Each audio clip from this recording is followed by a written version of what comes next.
What if your father, a legendary astronaut thought to be dead for decades, was not only alive but also the cause of a mysterious cosmic threat that could destroy Earth?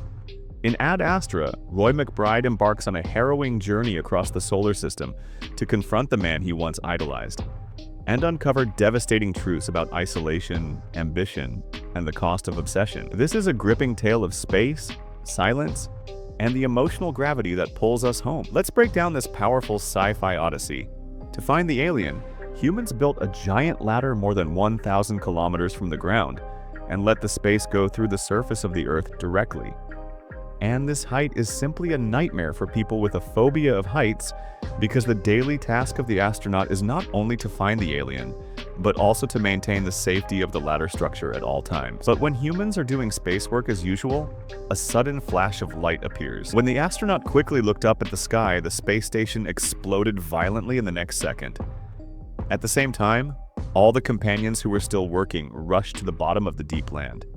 And the astronaut, regardless of his safety, found the power switch and used all his strength to pull down the power plug. But in the end, he still failed to stop this terrible disaster. As soon as the ladder exploded, the astronaut was hit and fell quickly. It is necessary to know that at this moment, he is more than 1 million meters high above the ground. If he fell, he would crumble. And the thin air makes the astronaut's body turn quickly. At this moment, he is suffering from the pain caused by the strong whirlwind.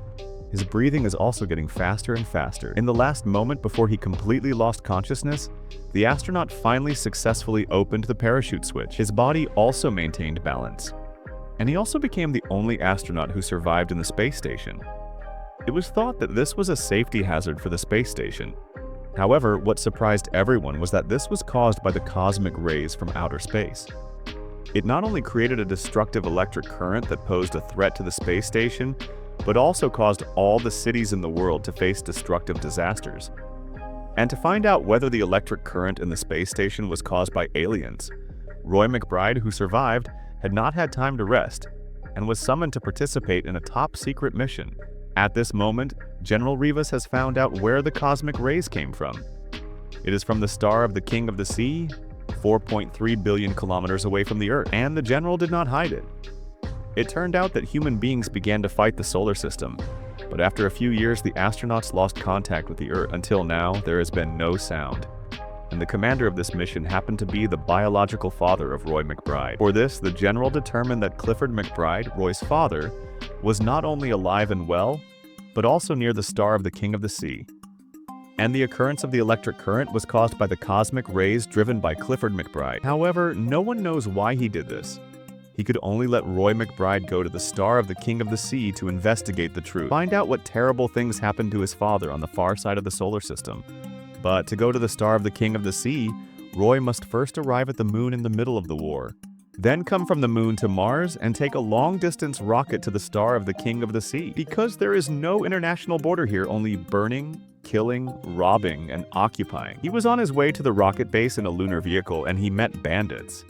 And they are known for plundering the space resources of various countries. A group of people in front of Roy started a surprise attack. Because there was no sound on the moon, the bomb hit the ground and could only be seen with the naked eye. In this way, the two sides conducted a silent battle. A chase battle on the moon officially began. The lunar vehicle with a car in front of it was blown up. Roy McBride's astronaut suit was also hit by a bullet fired by the ship. I'm a puncture. Roy, are you all right? I'm a puncture. Alpha, repeat. We need... At this time, Roy saw that the bandits were getting more and more. He threw his dead teammates on the ground. Then he tried to drive the lunar vehicle in the direction of the base. But in the end, he was hit by the opponent's strong blow and fell into the hole in the moon. Fortunately, the base locked the target and quickly fired a few ballistic missiles to hit the location of the bandits accurately. Finally, Roy was saved. However, Colonel Pruitt was not so lucky. Originally, he was supposed to go to Mars with Roy, but now he is seriously injured. Before he died, Colonel Pruitt told Roy the top secret of the Space Command. Because the senior leaders have been using him to find his father. Once his father is found, Roy will lose the use of his value and be assassinated. Even his father will be killed because of the threat to the Earth. And Colonel Pruitt told Roy to be more careful on his way to the Sea of Kings. Be careful of those who know the top secret. You have to go, Roy. Go. In this way, Roy was helplessly equipped with a rocket and prepared to go to Mars. And Mars is the farthest place for humans to stay. The flight time is more than 20 days. Roy must be careful. After the rocket successfully left the surface of the moon, Roy couldn't wait to find his father. Let's see what happened to the Sea of Kings, 4.3 billion kilometers away from Earth. Why did he release the rocket to cause disaster on Earth? Then he opened Colonel Pruitt's top secret video. His father is a little out of his mind. In the last second, he turned off all the communication devices. From then on, he completely lost contact with the Earth. It's been 13 years since he lost contact with the Earth. Just when Roy couldn't think of an explanation, the spaceship he was on suddenly received a distress signal from the surrounding area. But no matter how Captain Tanner responded, the other party didn't answer. But the distress signal kept flashing, and Roy didn't want to worry about the past. He just wanted to carry out the top secret mission as soon as possible. However, Captain Tanner insisted on helping his comrades in arms. Perhaps they were also attacked by the radio waves produced by the line.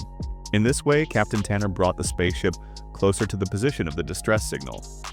Then he put on the astronaut suit and was ready to enter the inside of the spaceship to carry out an investigation. But the spaceship of 26 people was empty, and there was a strong smell of blood. The sudden change made Roy feel uneasy.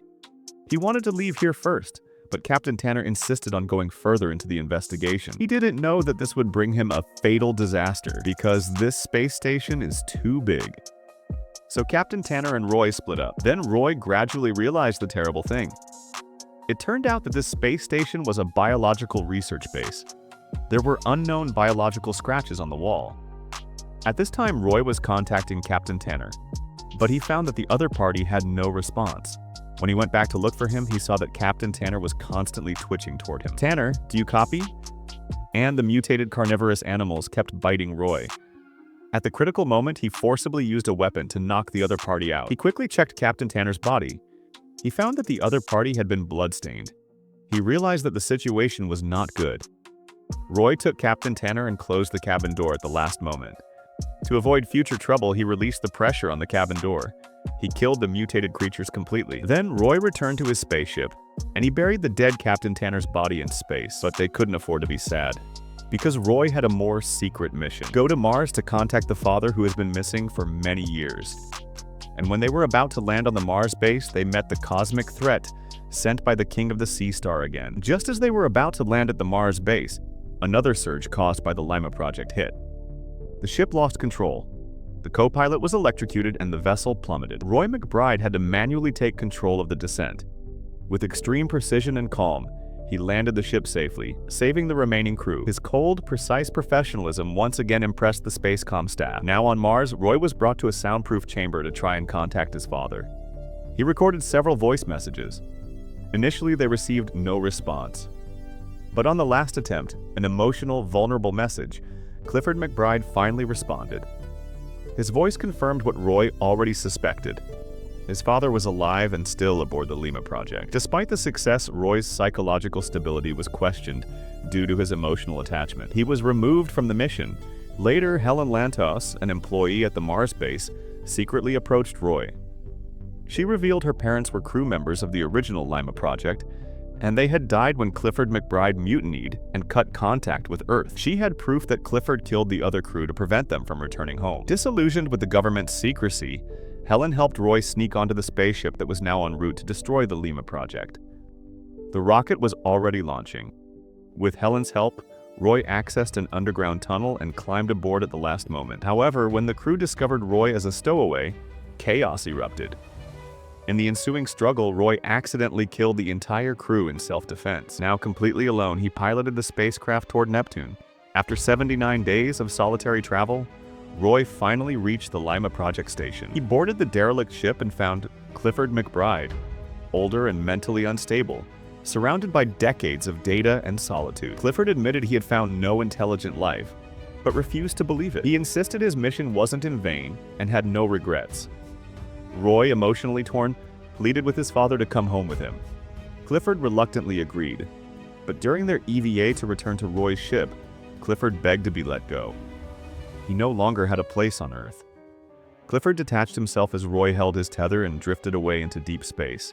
Now alone again, Roy set off a nuclear charge to destroy the Lima project and stop the surges from threatening Earth. He used the blast's momentum and shield to propel himself back to his ship. After a long and silent journey back, Roy McBride returned to Earth a changed man. He learned to accept that his father was never the hero he imagined, and that humanity may truly be alone in the universe. But even in solitude, there is meaning. And with renewed clarity, Roy chose to live more openly, reconnect with the people around him, and move forward with hope.